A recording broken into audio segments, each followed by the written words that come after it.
Hello दोस्त, नमस्ते, प्रणाम। मैं आपकी संगीत दुनिया 1984 आज आप लोगों के लिए बहुत ही प्यारा सा एक सोहर गीत लेके आई हूँ जो तर्ज पे है जुग जुग जिया तू ललन। आप लोग बताइएगा आप लोगों को यह सोहर गीत कैसी लगी। गुदिया में सुंदर लाला नामा बकरिया के भाग जागल हो। गोदिया में सुंदर लाला नामा बकरिया के भाग जागल हो। ललना छोड़त नाही माई के अचारवाया सोदा मैया से लागल हो। ललना छोड़त नाही माई के अचारवाया सोदा मैया से लागल हो। माई कौशल्या बड़ी भागिनी गोदिया में लालन हो। माई कौशल्या बड़ी भागिनी गोदिया में लालन हो।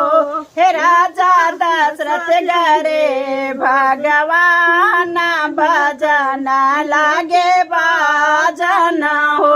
हे राजा दशरथ गरे हमें भगवान बाजन लागे बाजन हो।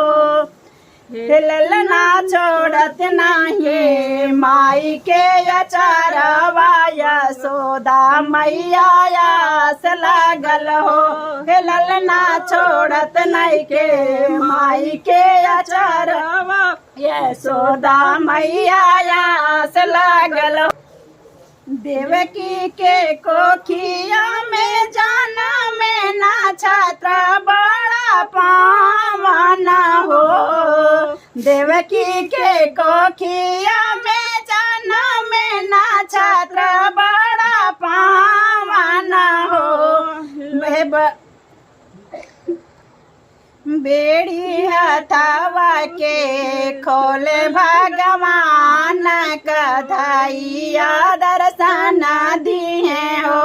बेड़ी हथावा के खोले भगवान गदया दर्शन दिए न हो।